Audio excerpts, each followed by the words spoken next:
Hi guys, you are watching I watch TV. तो guys, आज हम जिस मूवी को डिस्कस करने जा रहे हैं उसका नाम है द BFG।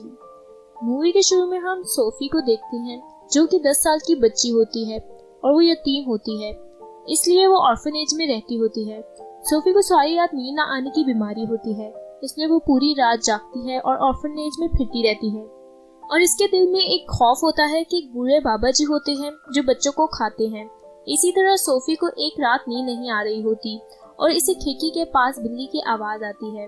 वो इसे देखने जाती है जब वो देखती है कि बहुत सी बिल्लियों ने डस्टबिन गिरा दिया है और बिल्डिंग के पीछे से एक बड़ा सा हाथ निकलता है जो इस डस्टबिन को इसकी जगह पर वापस रख देता है और सोफी इसे देख लेती है।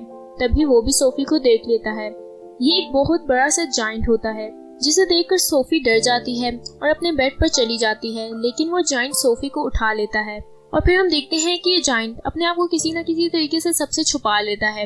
वो सोफी को लेकर इसे जायंट के वर्ल्ड में ले आता है और इसे अपने घर में ले आता है। यहाँ की हर चीज नॉर्मल चीज से काफी बड़ी होती है।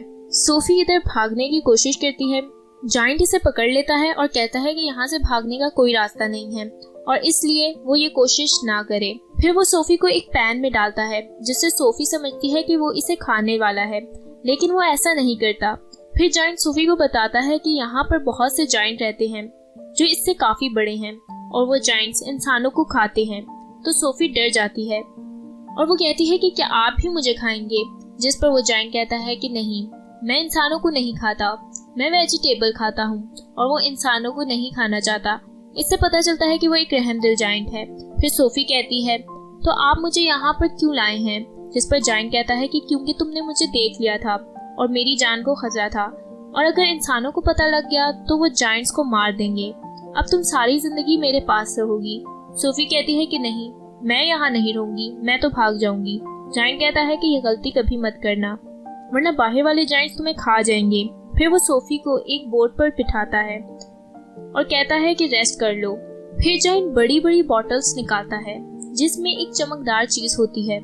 सोफी पूछती है कि ये क्या है, जिस पर जायंट कहता है कि ये ड्रीम्स हैं। तो सोफी कहती है कि अच्छा, फिर तो ये मेरे किसी काम के नहीं हैं क्योंकि मुझे तो ड्रीम्स आते ही नहीं हैं। फिर जायंट सोफी की बुक पढ़ने लगता है और सोफी सो जाती है। फिर हम देखते हैं कि सोफी इस घर से भाग जाती है, लेकिन आगे एक बहुत बड़ा सा जायंट आ जाता है जो बहुत ज्यादा ताकतवर होता है और बहुत खौफनाक भी, जो सोफी को पकड़ लेता है। सोफी कहती है कि प्लीज मुझे मत खाओ, मुझे छोड़ दो, लेकिन वो जायंट इसकी बात नहीं मानता और सोफी को निगल लेता है। सोफी डर कर जाग जाती है क्योंकि ये एक ख्वाब होता है। सोफी जायंट को बोलती है कि ये सब आपने किया है ना, क्योंकि मुझे तो ख्वाब आते ही नहीं हैं। आपने ऐसा क्यों किया और इतना खौफनाक ख्वाब ही क्यों दिखाया, जिस पर बूढ़ा जायंट कहता है कि मुझे ये सब तुम्हें समझाने के लिए करना पड़ा। तुम्हारे लिए बाहर खतरा है, इसीलिए तुम यहाँ रहोगी और बाहर जो जायंट्स हैं वो तो मुझसे बहुत बड़े हैं और मैं तो एक बूढ़ा सा जायंट हूँ। तभी वहाँ पर एक बड़ा जायंट आता है जो वाकई बहुत बड़ा होता है। वो बूढ़े जायंट को बोना बोलते हैं। वो कहता है, बताओ बोने, तुम किससे बात कर रहे थे, जिस पर बूढ़ा जायंट कहता है कि मैं तो किसी से बात नहीं कर रहा था। सोफी भी छुप जाती है और बड़ा जायंट बूढ़े जायंट को बोलता है कि वो इसकी पट्टी करे क्योंकि इसके हाथ पर चोट लगी होती है। तभी बड़े जायंट को इंसान की खुशबू आती है क्योंकि वो एक कैनिबल जायंट होता है और वो उस इंसान को ढूंढने लगता है। फिर सोफी उस सब्जी में छुप जाती है जो बूढ़ा जायंट खाता था। कैनिबल जायंट इस सब्जी को उठाता है और वो कभी भी ये सब्जी नहीं खाता था, लेकिन आज वो ये खाने वाला होता है।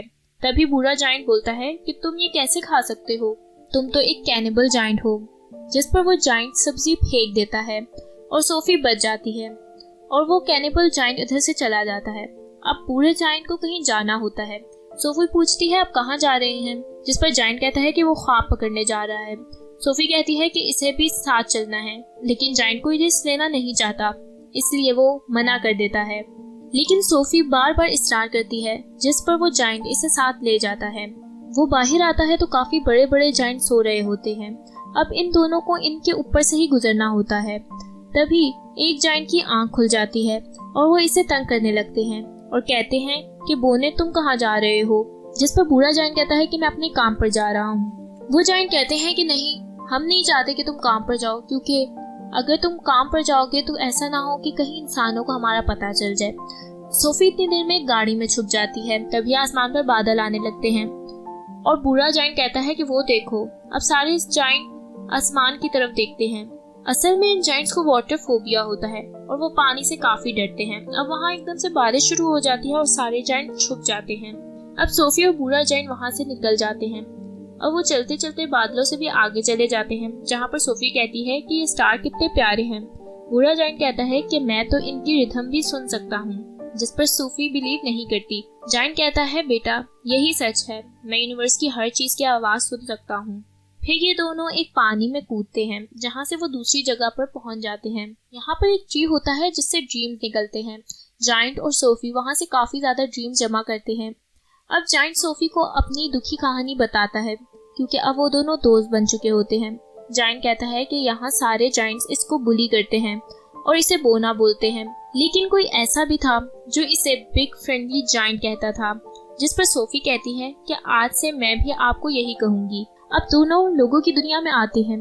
यहाँ BFG सबको अच्छे अच्छे ड्रीम दिखाता है ताकि सबकी जिंदगी में खुशियाँ ला सके, क्योंकि वो एक अच्छा जायंट होता है। सोफी पूछती है कि आपको ड्रीम्स के बारे में किसने बताया, क्या आपको आपके पेरेंट्स ने बताया, जिस पर BFG कहता है कि जायंट्स के पेरेंट नहीं होते। अब सोफी BFG से इसकी एज पूछती है, जिस पर BFG कहता है कि जितनी एज इस यूनिवर्स की है, ये जायंट्स तब से हैं जब से ये यूनिवर्स है, लेकिन वो इंसानों से छुप कर रहते हैं। सोफी कहती है कि इसकी ब्लैंकेट कहाँ है, जिस पर BFG परेशान हो जाता है क्योंकि वो जायंट की दुनिया में ही रह जाता है। BFG कहता है कि अब तक इन बड़े जायंट्स को पता लग गया होगा कि तुम मेरे साथ हो, इसलिए मैं अब तुम्हें उधर नहीं ले जा सकता, क्योंकि एक दफा एक बच्चा था जिसने मुझे देख लिया था, मैं इसे भी जायंट्स की दुनिया में ले गया था। वो मेरा बहुत अच्छा दोस्त बन गया था, लेकिन उसका अंजाम अच्छा नहीं हुआ, और जो जैकेट तुमने पहनी है वो इसकी ही है। और वो कहता है कि वो नहीं चाहता कि सोफी के साथ भी ऐसा ही कुछ हो, क्योंकि सोफी भी अब इसकी दोस्त बन गई थी। अब BFG इसे छोड़कर जा रहा होता है, लेकिन सोफी ऑर्फनेज में नहीं रहना चाहती होती। तभी वो बालकनी से छलांग लगा देती है, क्योंकि इसे पता होता है कि BFG इसे बचा लेंगे, और होता भी ऐसा ही है। BFG इसकी बात मान लेते हैं और इसे साथ ले जाते हैं। अब वहाँ कैनिबल जायंट्स पहले से ही इनका इंतजार कर रहे होते हैं, ताकि वो जान सकें कि वो इंसान कौन है। वो BFG के घर की तोड़ फोड़ करते हैं और इस ब्लैंकेट को भी सूंघते हैं।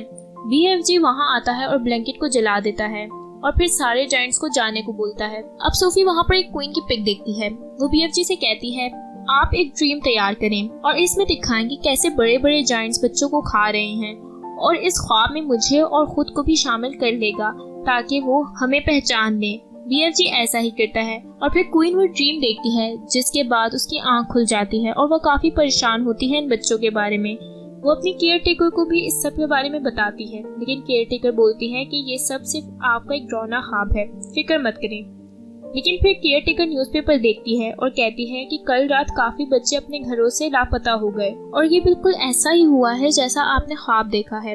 अब क्वीन इसे पर्दा खोलने को बोलती है, जहाँ पर सोफी खड़ी होती है। क्वीन इसे पहचान लेती है। अब सोफी इसे सब बताती है, लेकिन सोफी क्वीन से वादा लेती है कि वो BFG को कुछ भी नहीं करेंगे, जिस पर क्वीन ऐसा ही करती है। अब BFG इनके सामने आता है और एहतरामन झुक जाता है।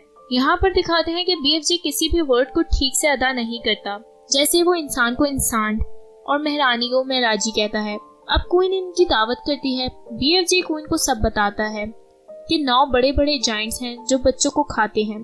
क्वीन इनकी मदद को तैयार हो जाती है और वो एक पावरफुल आर्मी तैयार करती है। अब BFG इन बड़े बड़े जायंट्स के लिए एक ड्रीम तैयार करता है, जिसमें वो शर्मिंदगी और पछतावा डालता है। अब आर्मी इधर भेज दी जाती है। BFG और सोफी ड्रीम लेकर वहाँ जाते हैं, लेकिन यहाँ मसला हो जाता है कि BFG वो इंस्ट्रूमेंट साथ ही नहीं लाया जिससे वो ड्रीम्स इन तक डालेगा। लेकिन सोफी हिम्मत करके इनके बीच में चली जाती है। अब सोफी से ड्रीम वाली बोतल टूट ही नहीं रही होती, जब जायंट्स का हेड जाग जाता है और सोफी को पकड़ लेता है। इतने में वो बोतल टूट जाती है और सारे जायंट्स को बहुत शर्मिंदगी होती है, लेकिन जायंट्स के हेड कोई शर्मिंदगी नहीं होती, क्योंकि उसने तो ड्रीम देखा ही नहीं होता। अब BFG आता है, लेकिन BFG इनके सामने बहुत छोटा होता है, तो वो बड़ा जायंट BFG को हाथ में उठा लेता है।